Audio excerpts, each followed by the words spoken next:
Welcome back to the first, the last, the Nerdom, the podcast where we explore the first, the last, and everything in between across film, television, and pop culture. And this week, we're back with one of our favorite ongoing experiments, Binge Worthy. The concept is simple. We pick a TV show we're curious about or revisiting, watch the first 3 episodes, and then decide whether it earns a full binge or if it should be left alone like a sketch that maybe went on a little bit too long and was too brown. This week, we're taking a turn towards sketch comedy with the Whitest Kids You Know, the cult favorite series that helped define a very specific era of chaotic, boundary-pushing comedy. From absurd premises to dark punchlines to sketches that gleefully escalate into complete madness, this show has built a reputation on committing hard to the bit, no matter how uncomfortable, ridiculous, or unhinged it got. We'll be talking about how these first 3 episodes establish the group's voice, what holds up, what feels very much of its time, and whether the Whitest Kids You Know still hits in a modern binge watch context. Does the rapid fire insanity make you want to keep watching, or is this a case where short bursts work better than a full marathon? So buckle up, prepare for some truly questionable ideas taken way too far, and remember, just because it's a bad idea doesn't mean it's not funny. This is binge worthy. So this week we're going into this one, Tom. This was one that I know that you had picked, and I want to get into it right away. But first, we're going to pay the bills real quick. You can find us. Speaking of First, bad ideas, here's our channel. yeah, according to who you talk to, like you can't win. So anyway, yeah, the first lastnerdom.com, where you can find us there. Coming soon is a blog portion of that once I can figure it out and have a little bit more cycles next week as we go into the new year. We also are home base on YouTube at First Last Nerdom. You can go up. We're on the playlist page for a second. I actually got off my duff and I got another checklist thing done that I always wanted to do. And I got our show namesakes tied up. Our main show, which is you can see there on the far left, First Last Podcast, as well as our new one where we focus on comic books and the written word, flipping the pages, mainly comic books. And then Binge Worthy, where we cover this. We watch the first few. And also, if we like it enough, we will either do an extra on it and either give our opinions independently, or we come back together and talk about the ending of the show or series, which we did so with Pluribus, which is out there now. But anyway, with that being said, Tom, you have some coverage here on Reddit, do you not? Yes, I have a presence on Reddit under First Last Nerdom. I promote ourselves on different subreddits, so you might have seen me there and came over. So hello, yeah, and also I am on X under First Last Nerdom. I promote our stuff and also just post some stuff, memes, what have you, in the nerdum sphere. On New Year's, I put together a little Lego of Art the Clown. If you scroll down a little bit further, There we there go. he is. There's my little. I got that free. Speaking, we'll talk about physical media maybe a little later. But I bought some wonderful uh, box sets from Umbrella Entertainment, and they threw a little Art the Clown Lego in there. I guess it's not official Lego; it's bricks in the box as well. So I was pleasantly surprised. And then you have some social media as well. Yes, sir, I do. Sorry, I had to attend to a machine off onto the side. Anyway, yeah, I am also on X at SuffolkingJewish _, where you can find me and Tom talk about different this or that's, or if you want to reach out to us, or we're also available on YouTube as well. But with that being said, we're not gonna bury the lead here. This one, I think we've covered a lot of comedy shows, mainly from the other side of the pond. Mm-hmm. Wonderful, beautiful BBC when they're funny, are used to be funny. Content that will never age or go away. In the immortal words of Stephen King, if a movie or something is messed up from one of his creations, so what? My book is still on the shelf. It didn't change. But comedy boundary pushing and comedy, and we cover a lot of horror. And some say, I believe you've said this, I talked about it, or have mentioned it in over the years that we've talked, is the difference between comedy and horror is the timing and some other things like that. But and intention. Yeah, exactly. some of these skits are damn near, you could argue, make an argument, could go into horror, just from Yep. the aspect of just like the cringe Yep. or the And if you look at Zach Krieger's career, he's kind of gone into horror slash comedy. indeed. But yeah, Whitest Kids You Know. They're from they started in 2006, I believe, 2007. Well, they started before then.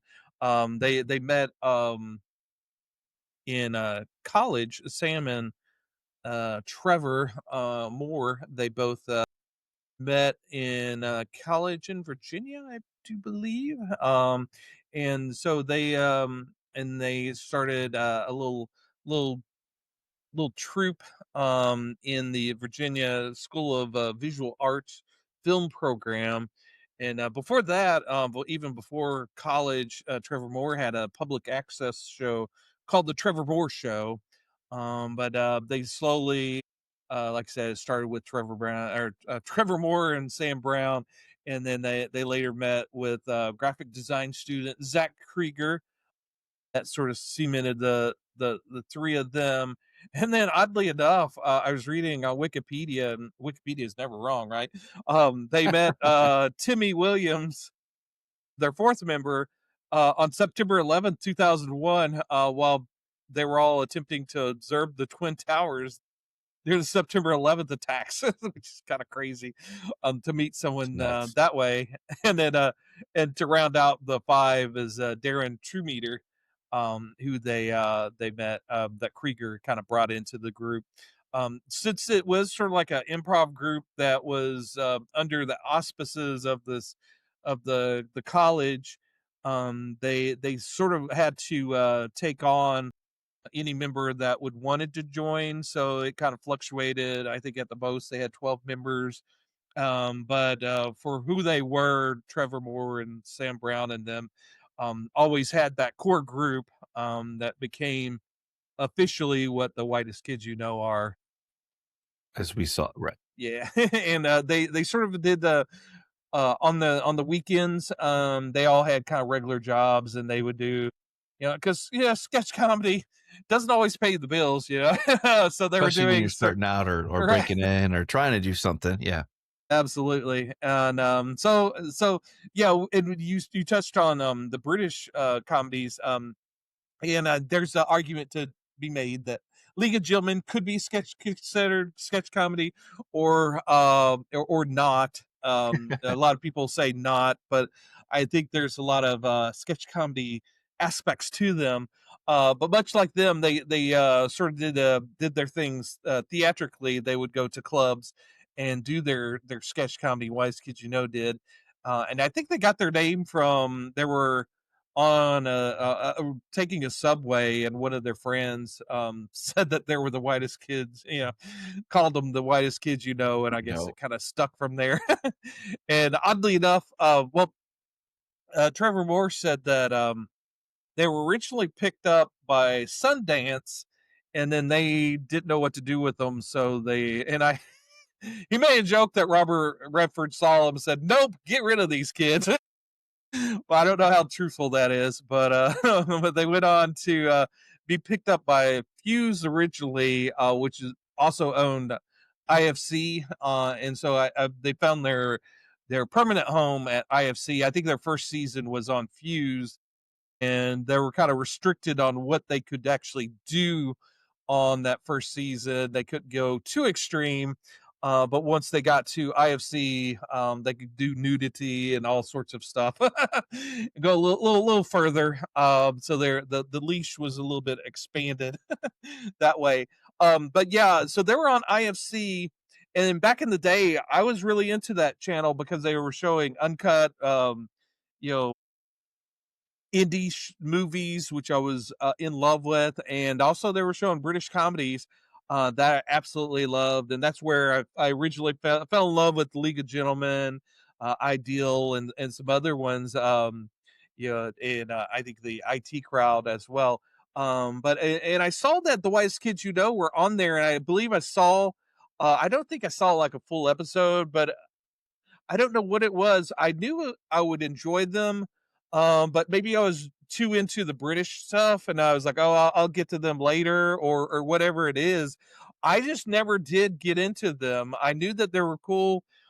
They were funny, and that was probably something in my bag. They kind of reminded me of Kids in the Hall. I'm sure there's a huge parallel between them, but it was like I don't know, for whatever reason that I just never took the time out to actually watch the damn show, and then recently. Shout Factory, I guess, got the rights to them and started showing them on YouTube on their Shout Factory channel, so I watched a little bit of that, and then also I found out Zach Krieger is a member, and he did two of my favorite movies in the past few years, which is Barbarian and just recently Weapons. So as a fun purchase for myself, I bought both Weapons on 4K and Shout Factory's new box set, DVD box set of all 5 seasons of Whitest Kids You Know, and so I've started binge worthing for the first time. The Whitest Kids You Know. I'm about halfway through the seasons. I'm about halfway through season 3, and there's 5 seasons. I know I'm kind of getting long winded here, but Mike, what's your history with the show?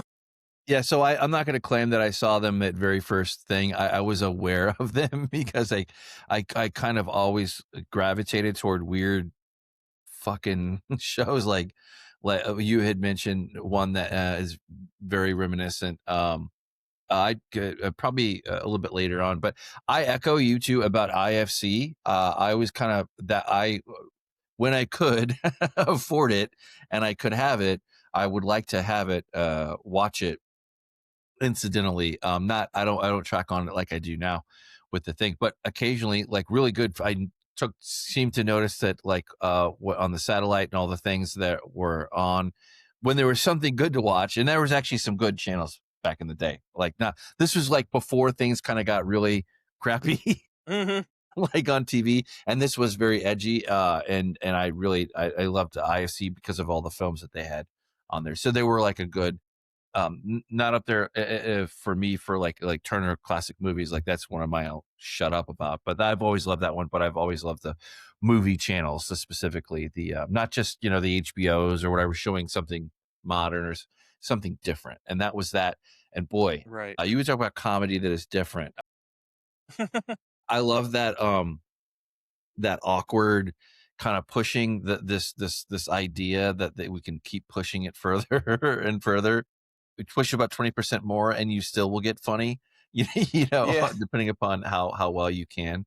How you can. So Yeah. I do remember seeing them, and they have some of the funniest sketches that I like to they're in the probably like the top 10 ones that like when you get to know somebody and like you're kind of trading back and forth kind of funny things to watch on YouTube or whatever, like, and you can't bring out the white WKUK, you can't bring them out quite right away. You got to kind of wait on Yeah. that because Work your way to them.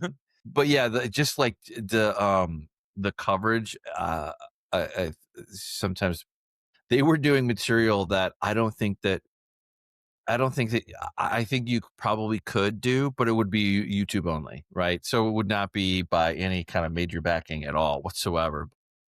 Yeah, and I think We, yeah. yeah, this is in that same period of time too, with like Dave Chappelle had just left the stage not too long after they kind of came on the stage, and although Right. they're two different, completely kind of things, people were hungry for that sketch comedy. It didn't quite break out beyond that. I do remember I I knew you were cool if eventually we talked about one of these kind of sketches. Then I knew that you were that was another way to one of many ways to shorthand. Okay, I could probably this person isn't going to be go to HR and report me. Not that I'm looking or doing those kind of conversations at work, but you can it kind of get to like a cool factor anyway, I guess. You knew they didn't have a stick up their butt, but Right, right. Yeah, they were just another human being, like this, like right. whatever. Yeah, and and the comedy, like you said, coming off of, Chappelle. This was definitely the 2000s humor, and at the same time that YouTube and the internet was kind of blowing up, the sketches were getting there, making their way to YouTube, and that's kind of today's kind of thing. Is no one actually watches Saturday Night Live anymore. They maybe watch one of the sketches on YouTube. One of those will go viral, and it was probably very informative for them, to see what kind of hits and what works. They had the instant idea of how things were doing by by them being a sketch getting on the internet on YouTube, and seeing the reaction. Maybe something that they thought, well, maybe it didn't quite hit the way they thought. They see the reaction on on YouTube, and they're like, oh, okay, well, maybe this does work. Yeah.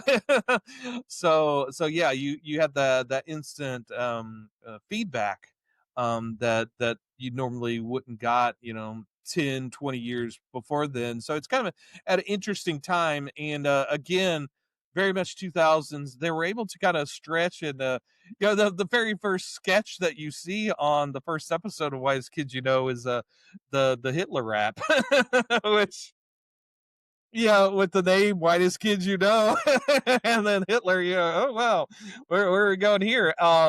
Which, if that happened today, they would instantly be labeled right wing and Nazis. Something, something. Yeah. It was sort of a pure time during the 2000s where not everything was political. Some things, sometimes funny was just being funny, and you didn't have to have a stick up your butt about things, and you you were automatically at odds, or you didn't have to look at, what angle is this coming from. Every Right. time something, anything, even something, you know inconsequential or funny, you're always looking at, oh well, what's the political angle on this, blah blah blah. Today, whereas back in the day, it was like, okay, it's just funny. Okay, it's offensive, I can't show this to mom, but it's funny. I was gonna say too, this was back before everybody had a camera in their hand. Hmm.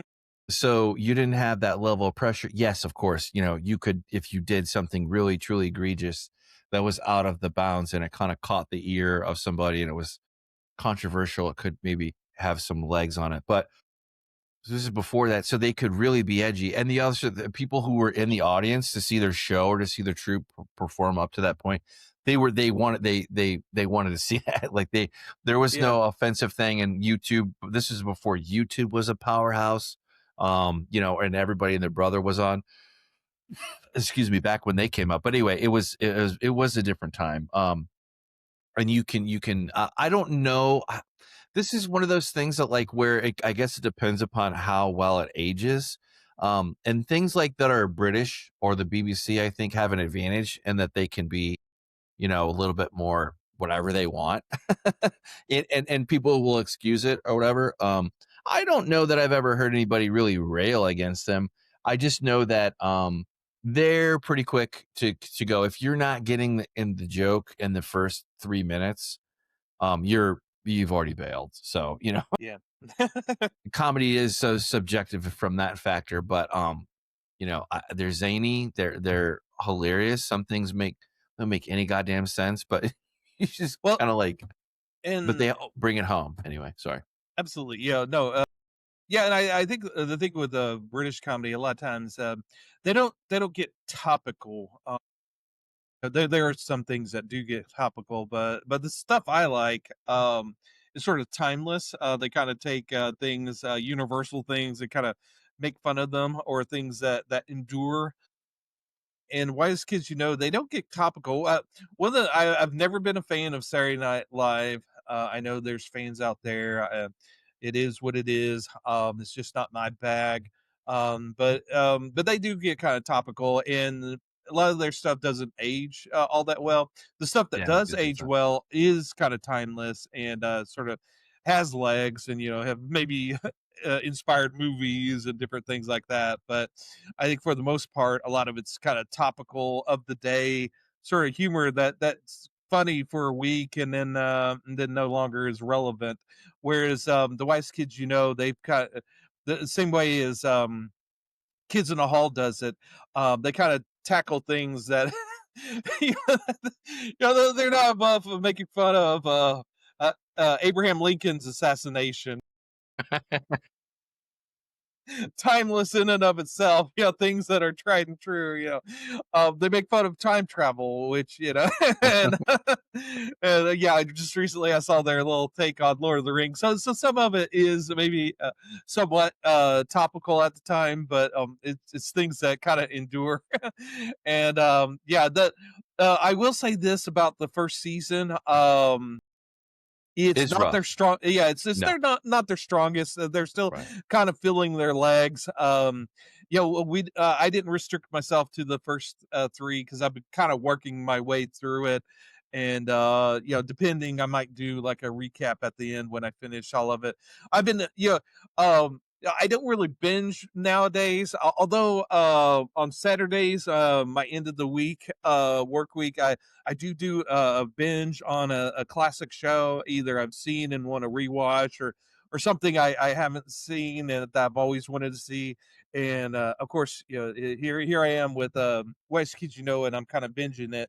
I'm kind of doing their 10 episodes a season, so I binge 5 episodes, and they're real quick. Obviously they're between 20 and 24 minutes. So I kind of work my way, so it doesn't take away the whole day. You get through those pretty quick. So yeah, um, so it's kind of been a fun ride to go through it. But you definitely see watching them back to back like that.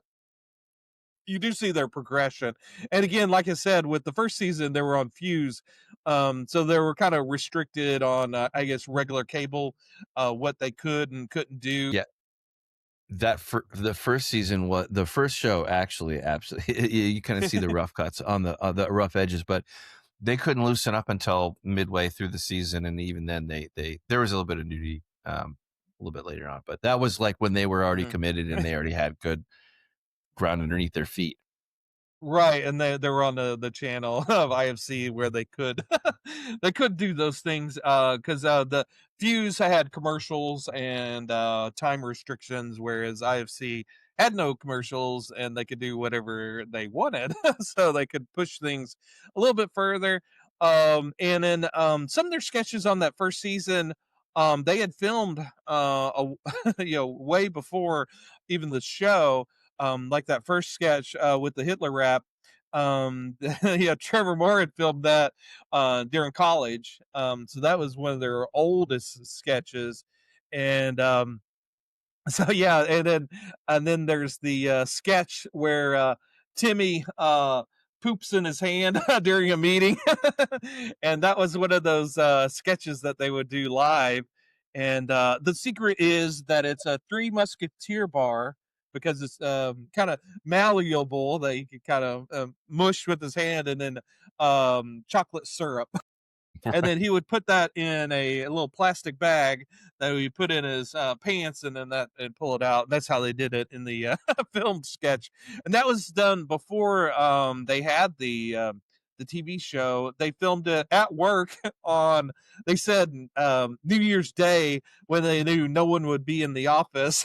They all came in and filmed that very hungover, and so and the cool thing about the box set that I got is that they got the original audio commentaries that they did when they first put out the DVDs, but they had Twitch channels, so they did a review back when Trevor Moore was still alive.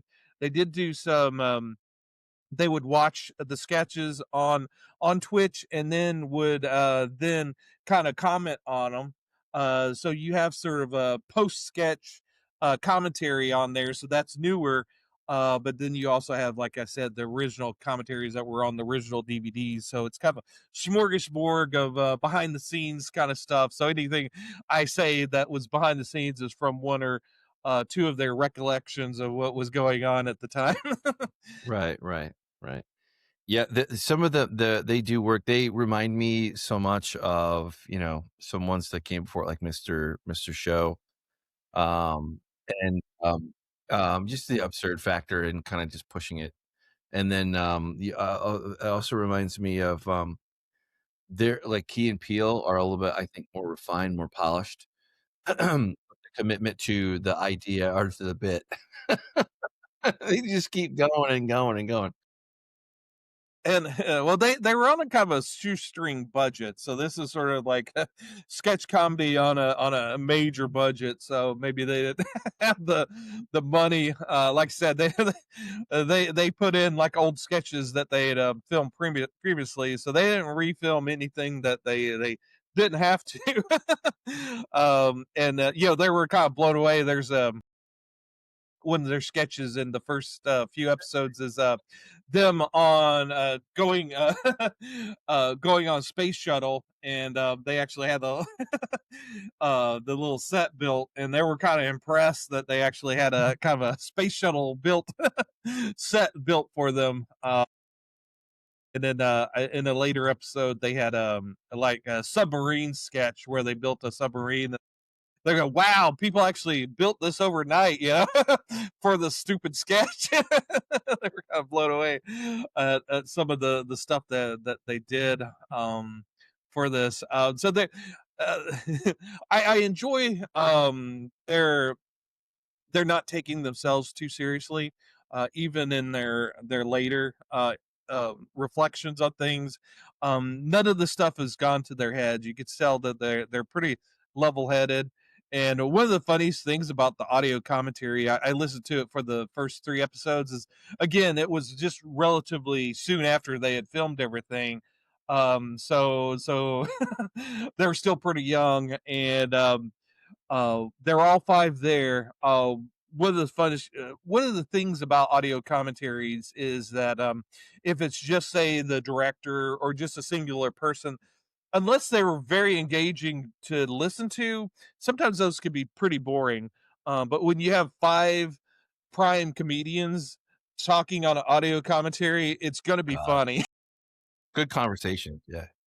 And Sam Brown made the mistake of um, waking up late to get to the audio commentary. So he isn't there for the first two episodes. He gets there about 5 minutes into the third episode. So he was the butt of the joke for the first first two commentary tracks That's on the awesome. first two episodes. And they get pretty rough with them, making allegations, some pretty um interesting Lurid. allegations, I have to say. So there's some prime comedy even in the audio commentary to listen. Well, you have the first episode covers, like, kinda shows that they can do produce bits with the Hitler rap.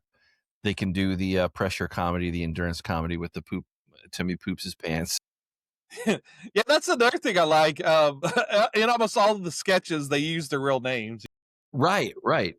Well, and they're rapid fire enough to, like, where there's only a few of them, so, like, you get to Hmm. know, okay, that's the weirdo, that's the quiet one, that's the one that's, kind of, like, Hmm. always in a wig or whatever. Like, you kinda get to know, and they all take turns in a wig, Yeah, like, over the absolutely. course of the thing, but, like, Yeah, yeah. just the physicality too of just kind of, like, just these absurd things and, like, using every kind of possible thing to their advantage just subtly. Hmm. It goes in hard. I can always, find something or find a sketch or something, either this one or 'cause there's a few other shows that, like, I like to do this too. Like me, I don't know if I just want to laugh or something. And I know, or I haven't seen every single thing, Hmm. that they've done. So, like, that's why it's still a treat too. So, like, even the ones that are, like, just hilarious, like Moon Bears. Hmm. That's one of my favorite ones. They're just ridiculous. You start on the thing, you're like, wait a second, are you just telling us this because you're distracting because we actually are invading or something or whatever? I invade Iran, and it's like, yes, let's go to the bar. Okay. First round's on me or whatever. Like, anyway, Yeah, it's awesome. It's awesome.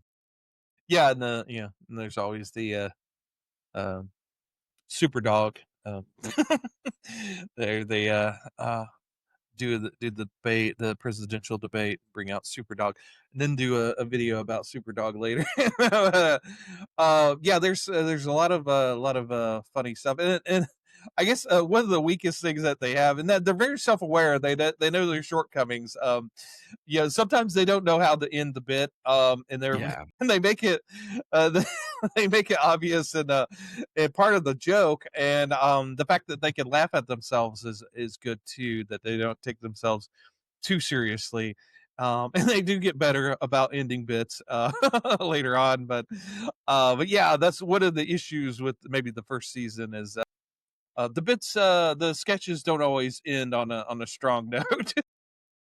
So sometimes the concept of the sketch carries it through. But yeah, like if it had a stronger ending, maybe it would push it a little bit further along the way. Uh, but yeah, it's but it's enjoyable watching them. It's they have such interesting personalities, and their personalities kind of shine through. So even though they're playing different characters, they tend to play to their strengths. Timmy's sort of like a yeah, physically, he's the usually the fat kid that they. There's like I don't know if it's not in the first few episodes, but the one of the running gags is him dancing naked, in his Right. Yeah. underwear, With the or at yeah. least in No. his underwear. Right. Yeah. Yeah. Yeah. Yeah. Yeah. That's one that keeps coming back. That follows through. I've seen a number of times. Like, you said something. You said something that reminded me. But anyway, go on. Sorry. Go on. So I will say Trying to find it. another kind of funny thing behind the scenes is Zach said that the night before they were going to start filming stuff for the first time for IFC, he he's cutting his hair. He doesn't like paying for haircuts, so he does it himself, or his girlfriend at the time would cut his hair, and he was cutting his hair, and he wasn't paying attention, or his girlfriend wasn't paying attention, and they took a gouge out of his hair, and he's like, "Oh man, this is pretty bad." And he goes, "Well, maybe people won't notice." Use And this. he was leaving, and I don't know if it was one of the members of the group, or somebody else, and they saw his hair and they go, "Oh man, what happened?" So he's like, "Oh crap, I better do something. I can't go on television with a bad haircut." So he went to a barber and told him, "I had an accident. Can you fix it?" And and the guy just buzzed off his hair. so so he showed up to film the first sketch, and Trevor's like, what happened?" Because he because he's got a buzz cut, looks like a skinhead, and we're doing the Whitest Kids You Know. Right. Come on, this is a bad look Right. Right. for Right. us, but yeah, they got past that, and yeah, Yeah, I will say it is testosterone heavy. I think that the natural male demographic would follow this by majority for sure. It doesn't mean the other side, the fairer sex, couldn't enjoy it too. But and to be fair, women aren't funny, so what? right. That's exactly a skit that they would jump into like that. That they I was gonna say too the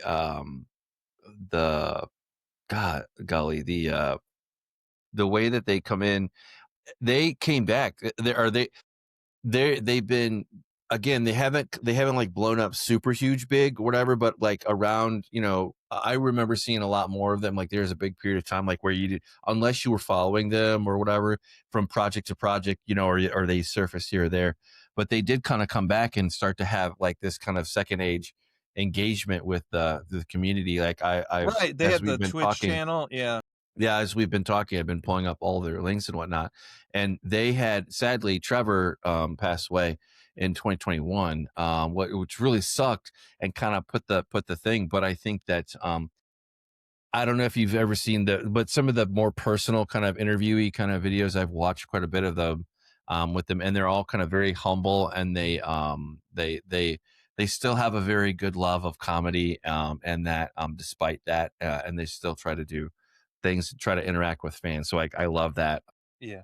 That just pulls you more into, like, once you kind of get to know, okay, they have something here that is like funny, or that I share a humor with these people, and you can laugh, and it pulls you in, and you kind of get together with these weird, you know, very Yeah. edgy ones that are even considered like you probably, they did edgy in their own way, but they didn't do it like they did it in a way that it was repeatable, Right. and Without malice or evil intent, or yeah, being they mean yeah, or something. yeah, I mean, yeah, that's and they do mean too, but that's more on the social etiquette side of, like, oh my god, I'm they're trapped in mean this to thing each like with other. right, right. Yeah, sorry, Like go ahead. the skit about the, I guess they're in kindergarten or pretty young, or playing pretty young, and, when their mothers have died, and, and, the teachers having them guess which of their mothers has, recently died. They got news, which is, that one's, pretty mean, but funny as well. No, they're still all, talking to each other, and up until, even after Trevor passed away. They've always wanted to do a Whitest Kids U Know movie with all of them, and they decided on an animated version called Mars. And from what Zach Krieger said, Trevor had already recorded all of his vocals for or voice acting for that movie. So they are still working on it, and I believe they may have finished it, and it's supposed to come out in this year, 2006, I believe. It's awesome. So yeah, there's actually new Whitest Kids You Know stuff's coming out. And like I said, Zach Krieger is got a big career doing horror movies now, with the comedy within them. And in fact, Weapons, his newest movie, um he said is kind of a reaction, him dealing and working through the death of Trevor Moore. And I watched a YouTube video where some guy kind of explained and kind of walked his reasoning and why it's kind of a tribute or kind of dealing with the death of Trevor Moore. It's very interesting because you on the surface you wouldn't see that immediately, but when you hear them talking about it, it makes sense. It's kind of interesting way, and it just shows you what a good writer Zach Krieger is.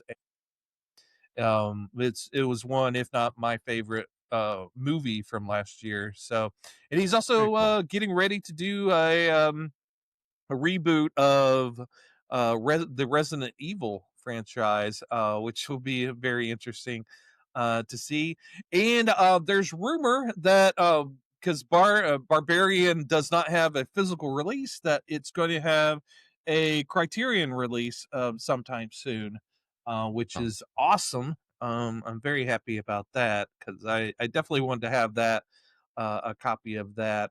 And one more interesting behind the scenes story that I have to mention is they were talking about, this is sort of later in the third season, when they were doing the video for Superdog, or doing the song for Superdog.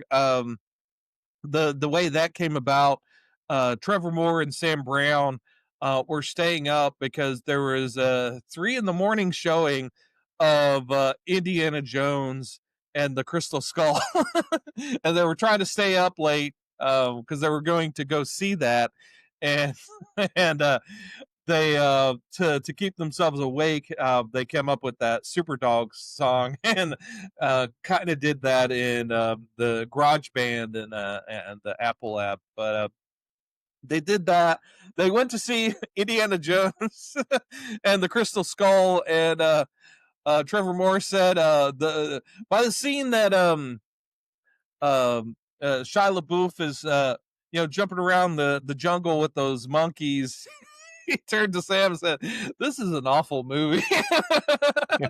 Yeah, very very disappointed. When they were leaving and driving back, Trevor Moore made the comment, "Well, at least it wasn't as bad as Attack of the Clones." And Sam goes, "What? Are you crazy?"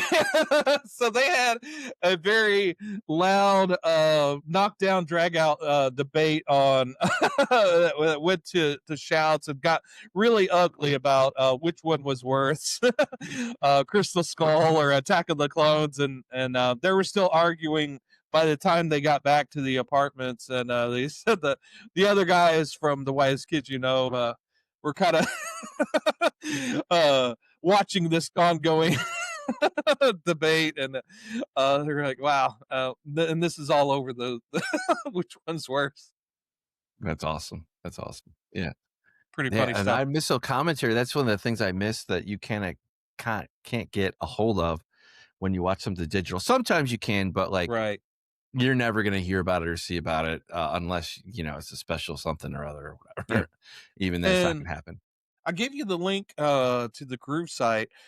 Groove is, I think, it's up towards the top there. Yeah. Groove. This comes out through Shout Factory. Shout Factory used to have their website there where they sold their own stuff. But recently, in the past end of the year, last year, they switched over to Groove handling all of it. So you can pick it up, groove.com. I did price check it, and it's the same price on Amazon as well. So show Groove some love because they have free shipping on anything, no price limits, no Prime Membership? memberships. Everything's free, free shipping. I bought just recently Superman, the new Superman movie for $13, no shipping, which was awesome. Yeah, there was tax, but free shipping. So Wise Kids, it's actually cheaper. One of the things about Groove is a lot of their stuff, Shout Factory had the price a little bit higher. I got it for $40 when it first came out. You can get it for 35 plus Better. tax. So that's And pretty that's the damn whole good. that's the That's entire all thing. five That's not just, like, seasons. 1 or 2 or 3, that's the whole thing, yeah. Yeah, 5 seasons, 10 episodes a season. So you got 50 episodes. So that's less than $1 an episode. How and you get commentary. I think there's commentary on 30 episodes. You get the post sketch commentary where they recently, within the past few years when Trevor was still alive, did sort of group chat, sort of like what we're doing here, and did sort of their own little commentary, recollections of the sketches, and a lot of cool behind the scenes pictures and behind the scenes stuff.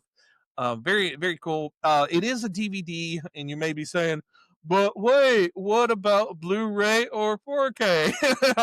um, it's not the highest quality video, and I don't think you would get any better with Blu-ray or 4K. So some things need to stay in the DVD range because that's probably the best resolution you're going to get. So why spend more for something that you're not going to get anything more out of? So, and then just to prove, I do have the DVD right here. Um, in a little classic clamshell. You got your DVDs right here. No booklet or anything, but all you need are the shows. So nice packaging. I like the spine. You got your WKUK in caps, but Absolutely. very very simplistic but cool design. I like it. So yeah, I'm halfway through. So I know I've got that Civil War on Drugs to look forward to. I've not seen. I think I've probably seen a little bit of that, but I haven't seen the full thing. So and I know on the episodes they kind of broke it up over the span of the season 5, and they've since collected it as a movie. And I know that Trevor Moore and Zach Krieger did a movie as well together called Miss March, which I haven't seen, which I'm kind of tempted to see because I'm really really into these guys now. It's kind of sad that I'm kind of getting into him after Trevor Moore has died, because I know he's a very interesting character, or was. And yeah, a lot of the greats go away too soon. That's definitely, I'm sure, the case with Trevor Moore. Although we do have Zach Krieger, and we've got look forward to what he's able to produce. And I think they said that, since Trevor Moore died, Mars will be the last project that the Join Whitest Kids together. will do. They all individually are very talented. So it's be interesting to see what they individually do from here on out. And Yeah, also, absolutely. and They're Go ahead. go ahead.